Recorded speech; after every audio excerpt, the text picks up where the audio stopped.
Could we really see a LeBron James trade this summer? Plenty of rumors and speculation flying around, including from LeBron's own agent. So, we're going to get into all the latest trade rumors here on LeBron in just a moment. But first, I just want to ask the Sixers fans and kind of gauge the temperature right now. If he was available to be had this offseason, which he just might be, would you trade for LeBron James? Would you like to see LeBron on the Philadelphia 76ers? If you would, go ahead and hit that thumbs up icon, like the video. I want to see how many people would like to see LeBron in Philly. If you wouldn't, you're like, I don't want LeBron on this team. That's totally fine as well. But comment down below why you wouldn't want to see LeBron in Philadelphia. So let's start here with this tweet that kind of sparked a lot of these rumors from John Gambadoro, covers the Phoenix Suns on Arizona Sports Radio 98.7, reported that apparently the Suns, or the Lakers, excuse me, would like to move on from LeBron if they could. And LeBron and Austin Reaves don't enjoy playing with Luka. Here's what the full tweet had to say. I don't know if they trade him. Never said they will one way or the other. Just mentioned what I was told, plain and simple. And those who know me understand this info only comes from really good sources. LeBron and Reaves do not like playing with him, showing Luka in this scenario, and that LA would love to move on from LeBron if they can. No idea if he gets traded or bought out, but time will tell. Man, a little bit of a bombshell there. All of a sudden, we're hearing LeBron doesn't like playing with Luka, Reaves doesn't like playing with Luka, and this comes as well with what Rich Paul, who is LeBron James' agent, said regarding LeBron's future that also raised a lot of speculation regarding LeBron in LA. LeBron wants to compete for a championship. He knows the Lakers are building for the future. He understands that, but he values a realistic chance of winning it all. We are very appreciative of the partnership that we've had for 8 years with Jeannie Buss, Rob Pelinka, and consider the Lakers a critical part of his career. We understand the difficulty in winning now while preparing for the future.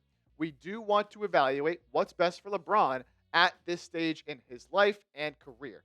He wants to make every season he has left count, and the Lakers understand that, are supportive, and want what's best for him. That is coming, again, straight from LeBron James's agent in Rich Paul. I don't know about you. To me, that sounds like someone who kind of has one foot out the door. Sounds like someone who could be requesting a trade at some point soon. You don't say things like, we be really appreciative of the partnership we've had. Lakers, we understand that they're building for the future. We want to see LeBron. He wants a realistic chance of winning it all. The Lakers understand that. Like, man, just hearing that combined with the report that we heard earlier that the Lakers are supposedly would move off LeBron if they could, seems to me there's a realistic shot LeBron could get traded this offseason. Now, LeBron does have a no trade clause, so he kind of would control if and where he would get traded. Of course, someone like LeBron certainly deserving of that.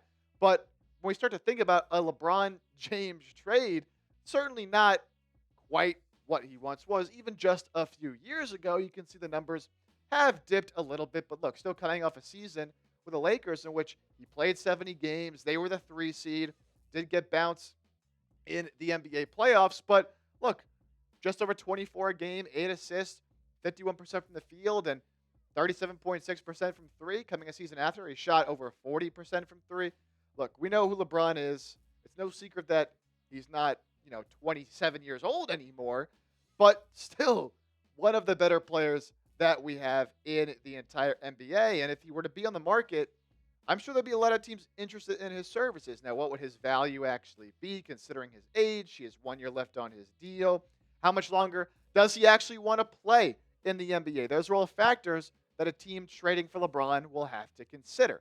Now, when it comes to the 76ers, could Philadelphia put together a package for LeBron James? Would they even be interested in LeBron James? Would the Lakers be interested in what the Sixers had to offer? Would LeBron be interested in going to Philadelphia? Because, of course, he does have a no trade clause.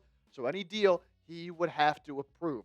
We're going to get to all of those topics here in just a moment, including a trade proposal I cooked up that I think would make sense for both Philadelphia and LA if they do want to move on from LeBron. Before we get to that, I want to tell you guys about this absolute steal of a deal over at Fanatics on these Tyrese Maxey City Edition jerseys, normally priced at $120, but they are marked down right now on clearance, on sale for just $60. That's right. They are 50% off in all sizes for a very, very limited time only. So you can get what I think is a sick looking jersey for the foundational piece, the franchise of this 76ers team.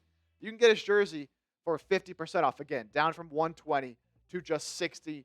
Go to chatsports.com/Maxi50. That's chatsports.com/Maxi50. I'll put that link in the comment section and description of today's show. You can click on it, go to Fanatics, and pick yourself up a Maxi jersey while the deal does still last. So let's get to my LeBron James trade idea. Kind of difficult at this point in his career thinking of what his value might be. Again, because he's on an expiring contract, very well could retire at the end of next season. We just saw Kevin Durant get traded for what? Jalen Green, some salary filler, the 10th overall pick, and 5 second-round picks. Now, I don't think KD is quite as close to retirement as LeBron James is, and you could argue I think Kevin Durant may be playing better at this point in their respective careers than LeBron. So, the deal I cooked up, obviously LeBron heading to Philly. I threw Dalton Knecht in here as well. Lakers looking to trade Dalton Knecht. They obviously tried to trade him for Mark Williams earlier back in the trade deadline. So, kind of an awkward situation there. You throw him in, Philly gets more shooting, and a young player in this instance. Give up Paul George for the salary. LeBron and Paul George basically make the exact same thing. Throw in Andre Drummond. Lakers, they did bring in DeAndre Ayton, but they're still looking for another center on that roster. And then I think you got to throw in a 2030 first-round pick just because Paul George, his contract, his age, his injury history, I think you'd want to throw in one first, but I don't think it would really cost a whole lot more than that. Again, because LeBron very well could retire after one season. So I think this deal would make sense for both sides. Lakers get a player in Paul George who can still help them win games right now. I think Paul George is a good fit around Luka, around Reaves, around, of course, they have DeAndre Ayton now. So I think it does make sense for both sides. And the Lakers obviously getting off Connect, who they did try to trade earlier on in the season. So I'm going to break down this trade a little bit more in further detail, but I just want to get your first opinions on this move. If this was on the table, the Lakers came calling, offered this to Philadelphia, would you accept this trade? Real simple. Give me an A for accept. Give me a D for decline. Let me know if you would make this move down in the comments section.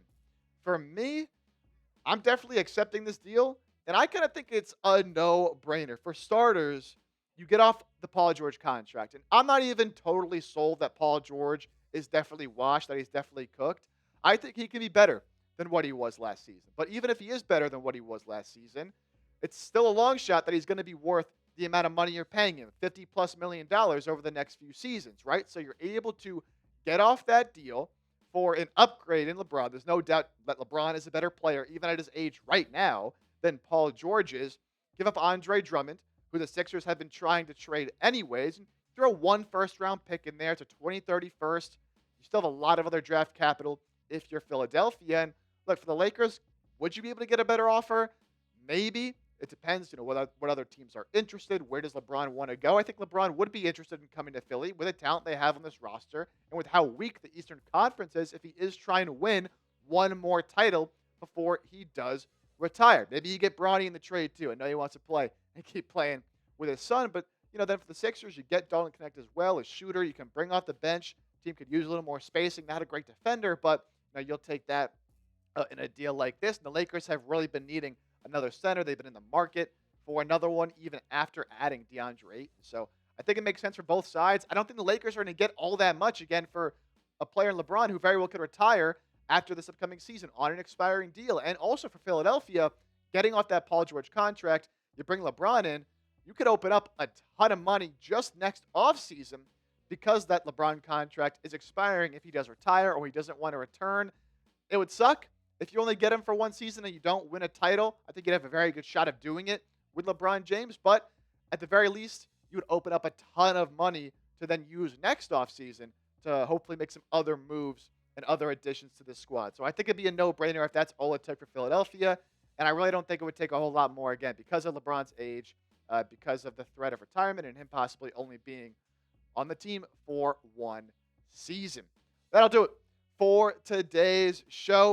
If you want to hit me up over on Twitter, I'm always talking more Sixers over on my social media account, whether it's this LeBron stuff or just Sixer stuff every single day. The first thing I do before I hop on the mic and talk about it is tweet about it. So go give me a follow over there at Jake Chipper. Really appreciate it. And we'll see you next time right here on the show.